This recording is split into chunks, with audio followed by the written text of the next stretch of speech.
Bonsoir, chers téléspectateurs de One TV. Je m'appelle Ivy Blibo Aïtegan Saturnin. Je suis le promoteur du centre biocuratif basé à Lomé.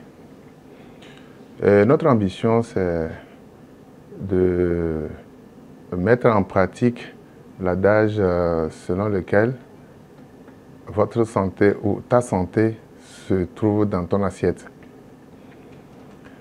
Alors, le centre biocuratif, si nous allons l'expliquer, c'est un mot que nous-mêmes nous avons inventé. Bio, qui veut dire relevant de la vie, et curatif, qui veut dire traitement. Voilà. Donc, pendant cette période du Ramadan, nous nous sommes dit qu'il serait bien de donner un coup de main à nos frères musulmans qui passent cette période de privation de nourriture pendant environ 12 heures, légèrement supérieure à 12 heures. Alors, dans la précédente émission, nous avions mis l'accent sur l'importance ou bien les bienfaits du jeûne sur le plan scientifique, les bienfaits du jeûne sur le corps humain sur le plan scientifique. Aujourd'hui, nous allons évoluer vers un autre point, et celui qui concerne les causes probables des maux de ventre. Alors, avant d'entrer dans le vif du sujet, j'aimerais faire un bref aperçu sur ce qui était dit précédemment. Alors, le jeûne, en 5 points, nous pourrons dire que le jeûne, qui est une privation de nourriture pendant un certain temps ou bien une période donnée, a plusieurs avantages, entre autres ceux que je vais citer. Premièrement, le jeûne peut vous aider à perdre du poids. Et ça, c'est observé chez tous ceux-là qui pratiquent le jeûne. Deuxièmement, le jeûne peut vous aider à contrôler votre glycémie, surtout les diabétiques et ceux-là qui sont en passe de le devenir. Troisièmement, le jeûne aide à contrôler, aide l'organisme plutôt à contrôler son métabolisme. Qu'est-ce qu'on appelle métabolisme? C'est l'ensemble des réactions biochimiques qui aident le corps à s'entretenir ou à vivre. Voilà, pour le dire très simplement. Donc, quatrièmement, le jeûne aide le corps à se débarrasser de certaines fonctions primaires qui l'occupent trop et s'intéresser maintenant à d'autres fonctions, par exemple, qui consistent à augmenter l'immunité, à lutter contre les maladies.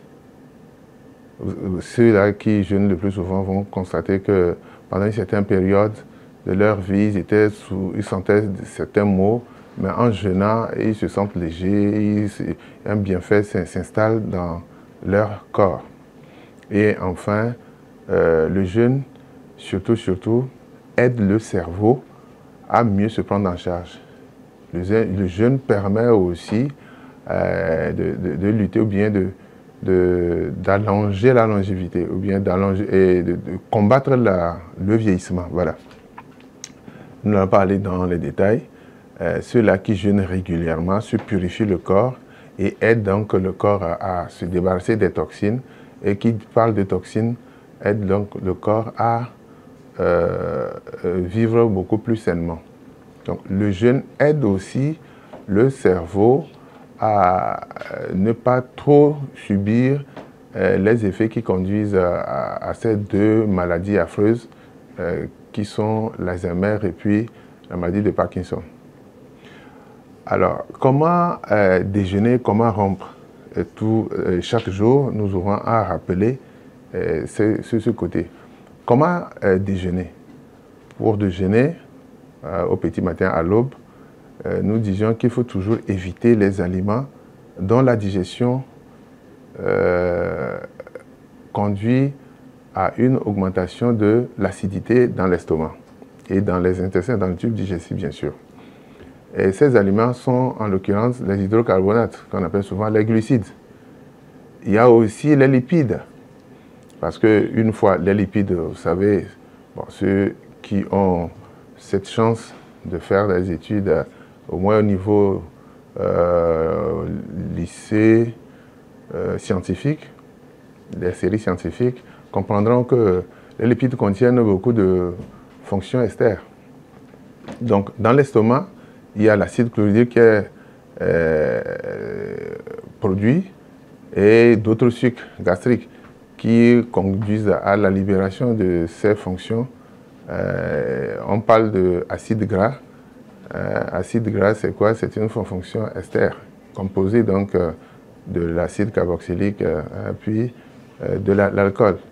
Donc, une fois que cette fonction ester est hydrolysée ou bien décomposée, ce qui se passe, c'est que la fonction acide est libérée et ce qui contribue à l'augmentation du taux d'acidité. Ce qui fait que certaines personnes, en prenant les aliments gras, à partir d'un certain moment, se rendent compte qu'ils ont des brûlures.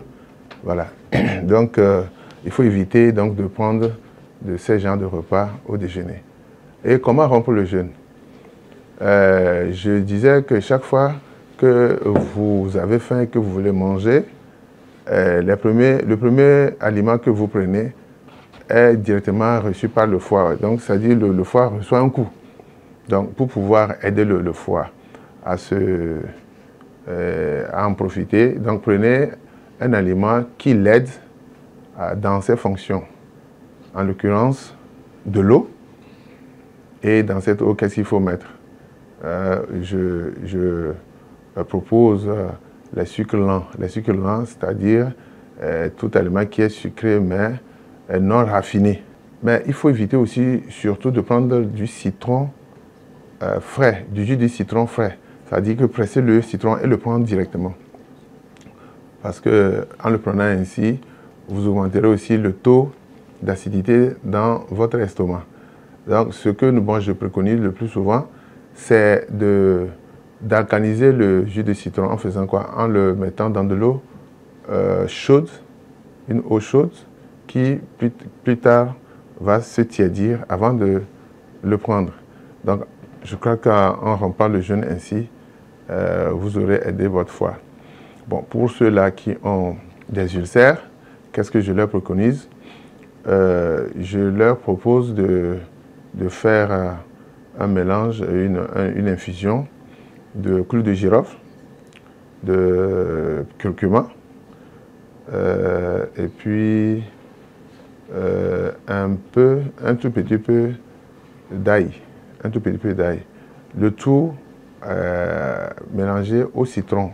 Mais comme on parle d'infusion, donc déjà il y a de l'eau chaude.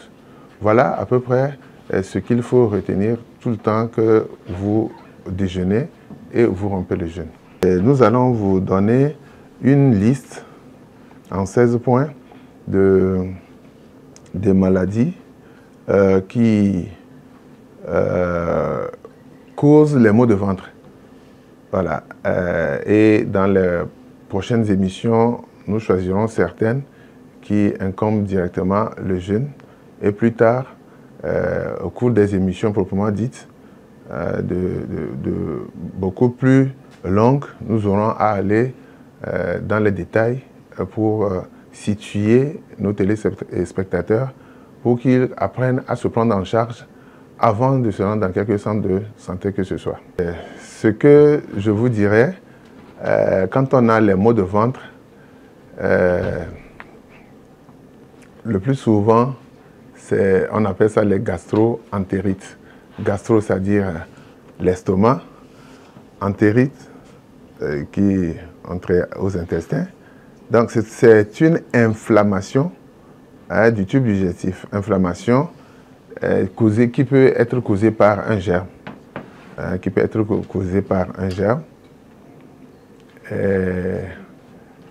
Et ça fait le plus souvent mal. Et ça fait aussi créer un malaise. Les gastro-entérites, ce sont des inflammations du tube digestif qui sont qui peuvent être dues à un germe fongique, bactérien ou viral. Les troubles digestifs peuvent être aussi dus à une intoxication alimentaire. Plutôt les maux peuvent être dus aussi à une intoxication alimentaire. Il y a aussi ce que nous appelons les reflux gastriques. Vous mangez après tout, c'est comme si vous ruminez. L'aliment tend à ressortir et ça brûle, ça fait mal au ventre. Il y a les reflux gastriques qui le font aussi. Nous avons aussi l'intolérance au gluten. Le gluten, je crois que certaines personnes, quand ils prennent, certains aliments, on parle d'allergie, des maux de ventre, ainsi de suite. Le gluten, on reviendra là-dessus pour expliquer ce que c'est.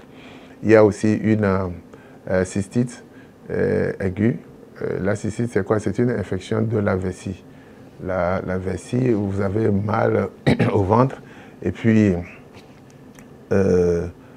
vous pouvez vous tordre là. Vous allez constater que certaines personnes, surtout si c'est une femme, on peut confondre la cystite à la dysménorrhée. La dysménorrhée, ce sont les règles douloureuses. Il y a aussi les maladies rénales. Il y a aussi ce qu'on appelle l'endométriose. L'endométriose, c'est une maladie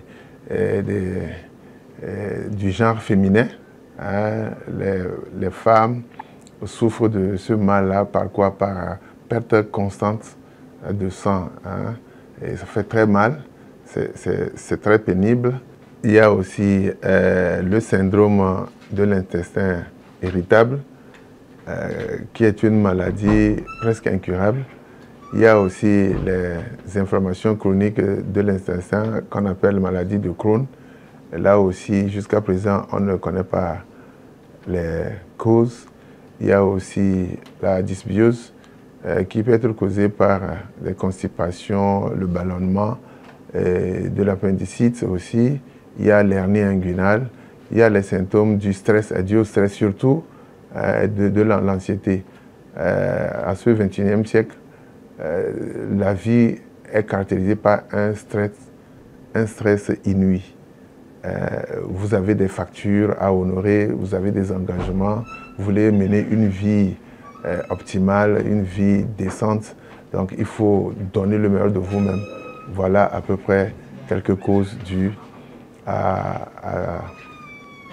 aux maux donc, de ventre.